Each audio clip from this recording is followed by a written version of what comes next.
യോഹന്നാൻ 14-ാം അധ്യായം 1 മുതൽ 3 വരെ വാക്യങ്ങൾ. എൻ്റെ പിതാവിൻ്റെ ഭവനത്തിൽ അനേകം വാസസ്ഥലമുണ്ട്. ഇല്ലെങ്കിൽ ഞാൻ നിങ്ങളോട് പറയുമായിരുന്നു. ഞാൻ നിങ്ങൾക്ക് സ്ഥലമൊരുക്കുവാൻ പോകുന്നു. സ്ഥലമൊരുക്കിയാൽ നിങ്ങളും ഇവിടെ വന്നിരിക്കേണ്ടതിന് വീണ്ടും നിങ്ങളെ ചേർത്തുകൊള്ളുവാൻ ഞാൻ വരും. എൻ്റെ പിതാവിൻ്റെ ഭവനത്തിൽ അനേകം വാസസ്ഥലമുണ്ട്. പിതാവിൻ്റെ ഭവനം സ്വർഗമാണ്. സ്വർഗത്തിൽ അനേകം വാസസ്ഥലമുണ്ട്. അവിടെ നിങ്ങൾക്ക് വേണ്ടി സ്ഥലം ഒരുക്കുന്നു. ഒരുക്കിയാൽ നിങ്ങൾ ഇവിടെ വന്നിരിക്കേണ്ടതിന് നിങ്ങളെ വീണ്ടും ചേർത്തുകൊള്ളാൻ ഞാൻ വരും. കർത്താവ് വീണ്ടും ചേർത്തുകൊള്ളാൻ വരുന്നത് കർത്താവിൻ്റെ 2-ാം വരവിലാണ്. ലോകത്തിൻ്റെ കഷ്ടപ്പാടുകൾ അറിഞ്ഞ കർത്താവാണ് നമ്മുടേത്.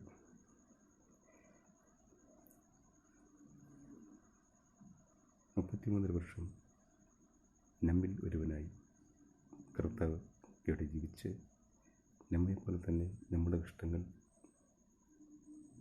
അനുഭവിച്ച കർത്താവാണ്. അതുകൊണ്ട് തൻ്റെ അപ്പോസ്തലന്മാരുടെ പ്രത്യാശയ്ക്കും ആശ്വാസത്തിനു വേണ്ടി കർത്താവ് അവർക്ക് നൽകുന്ന വാക്യമാണ്. അവർക്ക് സ്വർഗത്തിൽ പിതാവിൻ്റെ ഭവനത്തിൽ വാസസ്ഥലമൊരുക്കുന്നു. അവിടെ അവർ ഇരിക്കേണ്ടതിന് അവരെ ചേർത്തുകൊള്ളുവാൻ വരും. തൻ്റെ അപ്പോസ്തലന്മാരോടാണ് ഇത് പറയുന്നതെങ്കിലും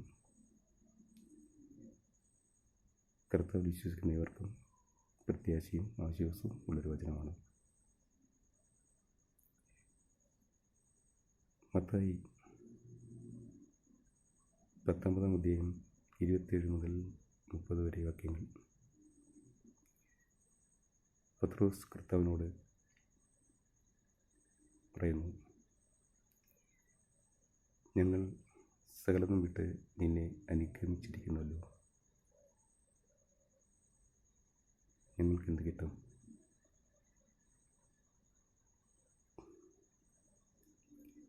കർത്താവ് അതിന് ഉത്തരമായി,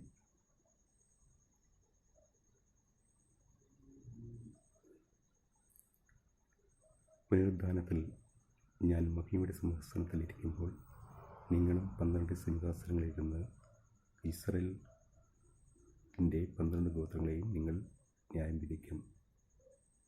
എൻ്റെ നാമനിമിത്തം അമ്മയെയോ അപ്പനെയോ സഹോദരങ്ങളെയോ സഹോദരിയെയോ നിലങ്ങളെയോ ഉപേക്ഷിച്ചാൽ അവർക്ക് വരുവാനുള്ള ലോകത്തിൽ അവയെല്ലാം 100 മടങ്ങ് കിട്ടും. നിത്യജീവനെയും അവർ പ്രവചിക്കും. പത്രോസ് കർത്താവിനോട് ചോദിച്ചതിന് വളരെ ഒരു നല്ല മറുപടിയാണ് പത്രോസിന് കിട്ടിയത്. ഒരിക്കലും തൻ്റെ അപ്പോസ്തലന്മാർ പ്രതീക്ഷിച്ചതല്ല ഇത്തരമൊരു മറുപടി. ഇസ്രായേൽ ഗോത്രത്തിൻ്റെ 12നെയും ന്യായം വിധിക്കുന്ന ന്യായാധിപന്മാർ അവർ ആകുമെന്ന്.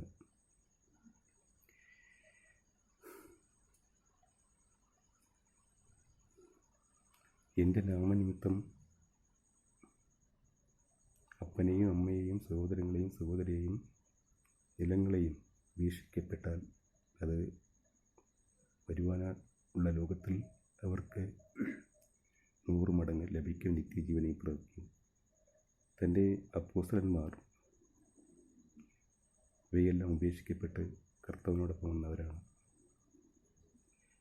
കർത്താവ് അവരെ എവിടെ വെച്ചാണ് കണ്ടത്? അവിടെ വെച്ച് അവരെ വിളിക്കുകയാണ് ചെയ്തത്. വിളിച്ച നിമിഷം അവർ മറ്റൊന്നും ആലോചിക്കാതെ അവർ കർത്താവിനെ പിന്തുടരുകയാണ് ഉണ്ടായത്. ഇതാണ് വിശ്വാസം. ഇത്തരമൊരു വിശ്വാസമാണ് വേണ്ടത്. അതുകൊണ്ട് അതെല്ലാം ഉപേക്ഷിക്കപ്പെട്ടവർക്ക് ലഭിക്കുന്ന കാര്യമാണ് കർത്താവ് പറഞ്ഞത്. അവർക്ക് നല്ലൊരു പ്രത്യാശിക്കാൻ ഉണ്ട്. അപ്പോസ്തലന്മാർക്ക് 12നെയും ന്യായവിധിക്കാനുള്ള അധികാരം കർത്താവ് നൽകും.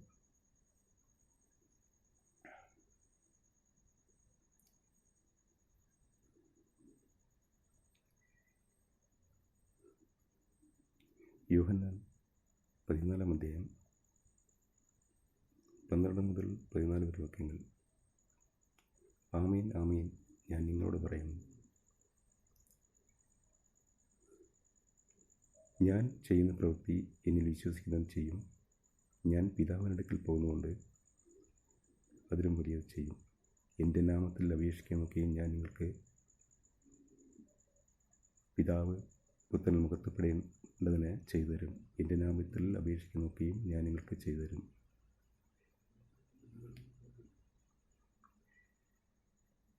ഞാൻ ചെയ്യുന്ന പ്രവൃത്തി എന്നിൽ വിശ്വസിക്കുന്നവൻ ചെയ്യും. ഞാൻ പിതാവിനടുക്കൽ പോകുന്നുണ്ട് അതിലും വലിയ ചെയ്യും. കർത്താവിൻ്റെ പ്രവൃത്തി എന്നത് സുവിശേഷീകരണവുമായി ബന്ധപ്പെട്ട് ചെയ്യുന്ന അത്ഭുതങ്ങൾ, അടയാളം മാത്രമല്ല. ഇതിൽ അനുസരണം, ക്ഷമ, അതുപോലെ ശത്രുവിനെ സ്നേഹിക്കുക എന്നൊക്കെയുണ്ട്. കർത്താവ് പിതാവിനെ അക്ഷരം പ്രതി അനുസരിക്കുന്ന പുത്രനായിരുന്നു. ക്ഷമിക്കുന്ന കർത്താവായിരുന്നു.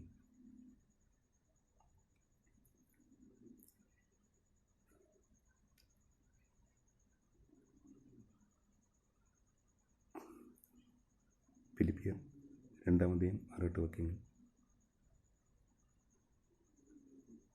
അവൻ ദൈവരൂപത്തിലിരിക്കെ ദൈവത്തോടുള്ള സമത്വം മുറുകെ പിടിക്കണമെന്ന് വിചാരിക്കാതെ ദാസരൂപമെടുത്ത് മനുഷ്യ സദൃശത്തിലായി ഏറ്റത്തിൽ മനുഷ്യനത്തെ വിളങ്ങി ക്രൂശിലെ മരണത്തോളം തന്നെ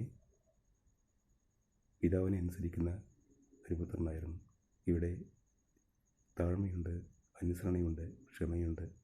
പിതാവിനെ അക്ഷരം പ്രതി ക്രൂശിലെ ത്യാഗത്തിൽ അനുസരിച്ച പുത്രനാണ്. വാഗ്ദത്തങ്ങൾ നിറവേറ്റിയ പുത്രനാണ്. സ്നേഹിക്കാൻ കഴിയുന്ന ഒരു പുത്രനാണ്. ശത്രുവിനെ സ്നേഹിക്കുന്ന പുത്രനാണ്. നിനക്ക് വിശക്കുന്നുവെങ്കിൽ, നിന്റെ ശത്രുവിന് വിശക്കുന്നുവെങ്കിൽ ഭക്ഷിക്കാൻ കൊടുക്കുക. ശത്രുവിന് ദാഹിക്കുന്നുവെങ്കിൽ കുടിപ്പാൻ കൊടുക്കുക. 2 വസ്ത്രമുള്ളവൻ 1 ഇല്ലാത്തവന് കൊടുക്കുക. ഇതെല്ലാം കർത്താവിൻ്റെ പ്രവൃത്തികളിൽ ഉൾപ്പെടുന്നതാണ്. ഈ പ്രവൃത്തികളൊക്കെ ചെയ്യുന്ന ഒരു വ്യക്തി മാത്രമേ വിജയകരമായ ക്രിസ്തീയ ജീവിതം നയിക്കുന്നുള്ളൂ.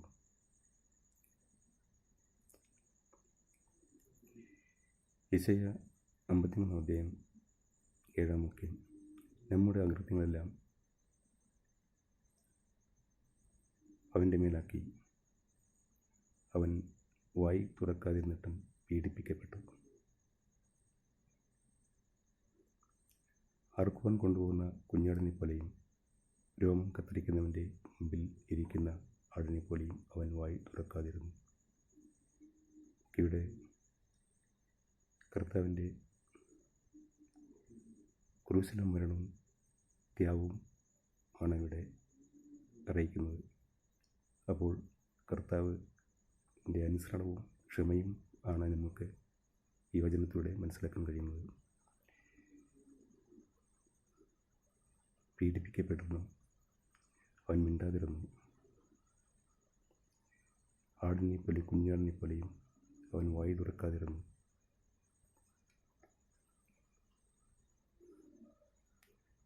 അപ്പോൾ കർത്താവിൻ്റെ സ്വഭാവത്തെക്കുറിച്ച് നമുക്ക് ഇതിൽ നിന്ന് മനസ്സിലാവുന്നതാണ്. ഇതെല്ലാം അനുസരിക്കുന്ന ഒരു വ്യക്തിക്കാണ് ശരിയായിട്ട് വിജയകരമായ ക്രിസ്തീയ ജീവിതം നയിക്കാൻ കഴിയുന്നത്. എൻ്റെ നാമത്തിൽ അപേക്ഷിക്കുന്ന ഒക്കെയും പിതാവ് പുത്രനിൽ മഹത്വപ്പെടേണ്ടതിന് ഞാൻ നിങ്ങൾക്ക് ചെയ്തു തരും.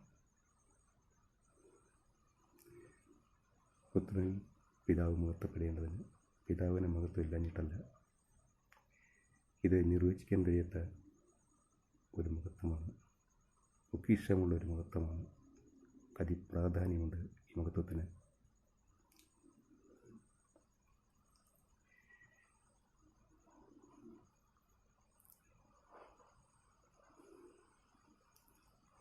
ഒന്ന് പത്രോസ് 2 അധ്യായം 6 മുതൽ 8 വരെ വാക്യങ്ങൾ.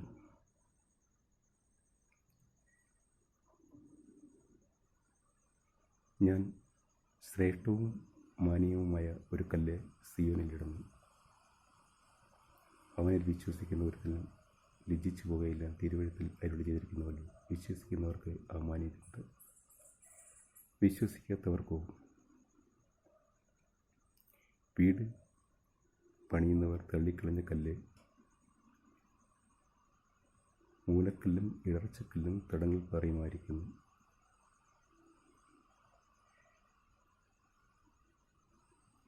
അവർ വിശ്വസിക്കായാൽ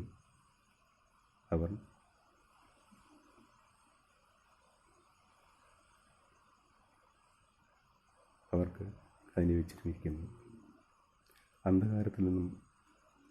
നിങ്ങളോ അന്ധകാരത്തിൽ നിന്നും അത്ഭുത പ്രകാശത്തിലേക്ക് വിളിക്കപ്പെട്ടവൻ്റെ സദ്ഗുണങ്ങളെ ഘോഷിക്കാൻ തക്കവണ്ണം തിരഞ്ഞെടുക്കപ്പെട്ട ജാതിയും രാജപുരോഹിത വർഗവും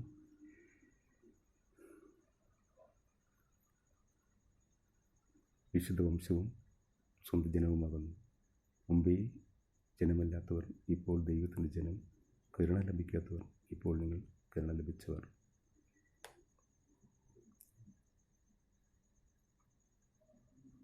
ശ്രേഷ്ഠവും മാന്യമായൊരു കല്ല് ഞാൻ സിയോനിലിടുന്നു. ശ്രേഷ്ഠമായ ഈ കല്ല് ക്രിസ്തുവാണ്. അവൻ വിശ്വസിക്കുന്ന ഒരുത്തനും ലജ്ജിച്ചു പോകില്ല. തിരുവഴുത്തിൽ അരുളി ചെയ്തിരിക്കുന്നുണ്ട്, വിശ്വസിക്കുന്നവർക്ക് ആ മാന്യതയുണ്ട്.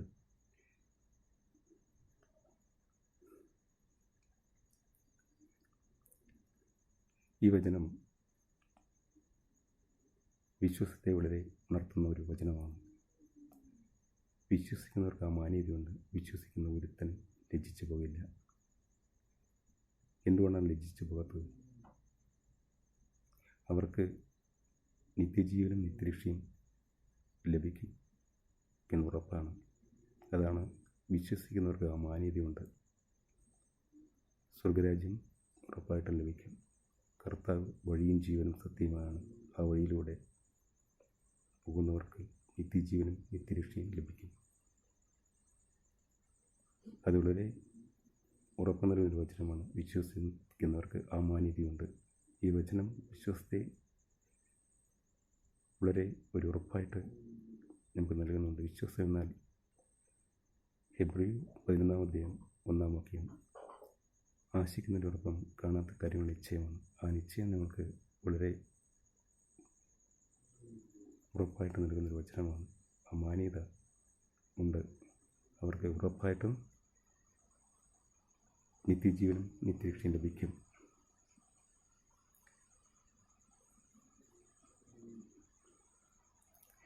വീട് പണിയുന്നവർ തള്ളിക്കളഞ്ഞ കല്ല് മൂലക്കല്ലും ഇടർച്ചക്കല്ലും തടങ്ങൾ പാറയുമായിരിക്കുന്നു. അവർ വിശ്വസിക്കാത്തവരാകിയാൽ അവർ ഇടറിപ്പോകുന്നു. അതിനായി അവർ വെച്ചുമിരിക്കുന്നു. വീട് പണിയുന്നവർ തള്ളിക്കളഞ്ഞ കല്ല് ഒരു നിസ്സാരമായിട്ടുള്ള കല്ല്, പക്ഷേ അത് കർത്താവാണ്. അവരെ തള്ളിക്കളഞ്ഞ കല്ലായിട്ടാണ് ഇവിടെ കാണുന്നത്. കാരണം വിശ്വാസമില്ലാത്തവർ അങ്ങനെയാണ്. വിശ്വാസമില്ലാത്തവരിൽ നിന്നും ഒരു തള്ളിക്കളഞ്ഞ കല്ലായിട്ടാണ് കാണുന്നത്. ഇത് യഹൂദ ഗോത്രം സംബന്ധമായി ഉള്ളൊരു വചനമാണ്. അവർ വിശ്വസിക്കായാൽ അവർ അതിനെ വിസ്മരിക്കുന്നു. അവർ ഇടറിപ്പോകുന്നു. അത് അവർക്ക് തന്നെ, ആ മൂലക്കല്ല് തന്നെ അവർക്കൊരു തടങ്ങൾ പറയും ആയിരിക്കുകയാണ്. കാരണം അവർ വിശ്വസിച്ചില്ല. അതുകൊണ്ട് അവർ തള്ളിക്കളഞ്ഞ കല്ലിൻ്റെ പ്രാധാന്യം അവർക്ക് അറിയില്ലായിരുന്നു. അതുകൊണ്ട് അവർക്ക് വളരെ തടസ്സങ്ങളാണ് അവർക്ക് അതിൽ നിന്ന് കിട്ടുന്നത്. അതായത് അവർ നിസ്സാരമായി തള്ളിക്കളഞ്ഞൊരു കല്ലാണത്. ആ കല്ലിൻ്റെ പ്രാധാന്യം അവർക്ക് മനസ്സിലാക്കിയതുകൊണ്ട് അവർക്ക് അത് ഇടർച്ചക്കല്ലും തടങ്ങൾ പറയുമായിരിക്കും. അതിനവരെ വെച്ചുമരിക്കുന്നു. നിങ്ങളോ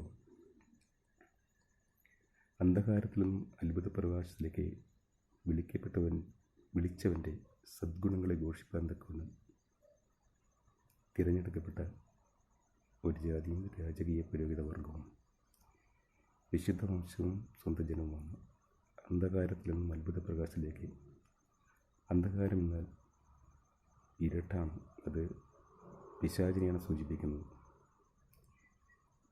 ഇരുട്ടെന്നാൽ അത് പിശാച് തന്നെയാണ്. പിശാചിൻ്റെ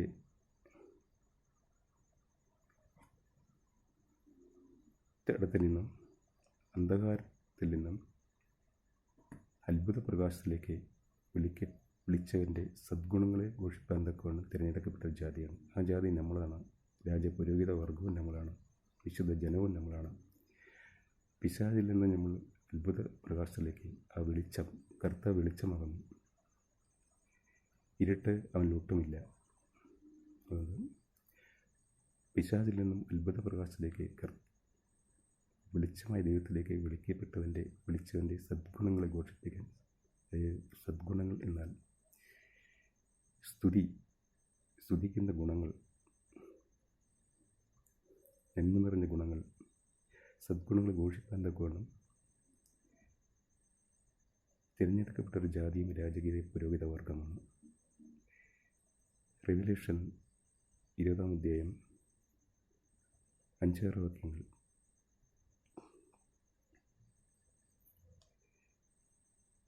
കർത്താവിൻ്റെ വചനനിമിത്തം സാക്ഷ്യ നിമിത്തം തല ഛേദിക്കപ്പെട്ടവരും മൃഗത്തിൻ്റെ പ്രതിമയെയോ നമസ്കരിക്കാതിരുന്നവരും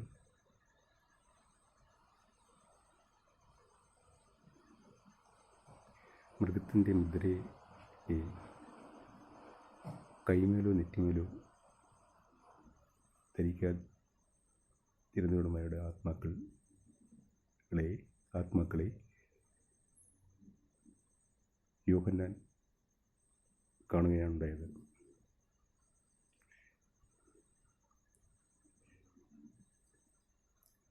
അവർ ആത്മാക്കൾ ക്രിസ്തുവിനോടൊപ്പം 1000 ആണ്ട് വാഴുന്നു. മരിച്ചവരിൽ ശേഷമുള്ളവർ 1000 ആണ്ട് കഴിയോളം അവർ ജീവിച്ചിരുന്നില്ല. ഇത് 1-ാമത്തെ പുനരുദ്ധാരണമാണ്. 1-ാമത്തെ പുനരുദ്ധാരണത്തിൽ പങ്കുള്ളവർ വിശുദ്ധന്മാരും ഭാഗ്യവാന്മാരുമാണ്. ഇവർ കർത്താവിനും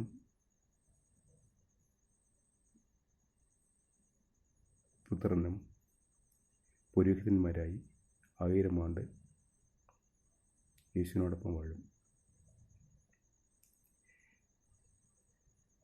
അതായത് അന്ധകാരത്തിൽ നിന്നും അത്ഭുത പ്രകാശത്തിലേക്ക് വിളിച്ചവൻ്റെ സദ്ഗുണങ്ങളെയും ഘോഷിപ്പാൻ തക്കവണ്ണം തിരഞ്ഞെടുക്കപ്പെട്ട ജാതി പുരോഹിതന്മാർ, രാജകീയ പുരോഹിതന്മാരാണ് നമ്മൾ. അപ്പോൾ പുരോഹിത വർഗമായി നമ്മൾ സ്വർഗത്തിൽ ഉണ്ടാകും. വിശ്വസിക്കുന്നവർക്കെല്ലാം പ്രത്യാശിക്കുന്ന വചനമാണ്, ആശ്വസിപ്പിക്കുന്ന വചനമാണിത്.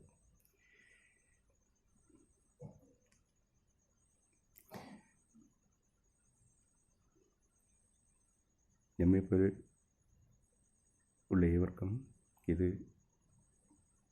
ഒരു ആശ്വസിപ്പിക്കുന്ന വചനമാണ്. എപ്പോഴും കർത്താവിൽ നമ്മൾ വിശ്വസിക്കണം. കർത്താവിൻ്റെ മഹത്വത്തിൻ്റെ വചനങ്ങൾ എന്താണെന്ന് അറിയണം. ഒരു വിജയകരമായ ക്രിസ്തീയ ജീവിതം നയിക്കാൻ കർത്താവിൻ്റെ സ്വഭാവങ്ങളെ കൂടുതൽ ഉൾക്കൊള്ളണം. എങ്കിൽ മാത്രമേ ഒരു ക്രിസ്തീയ ജീവിതം നയിക്കാൻ കഴിയുകയുള്ളൂ.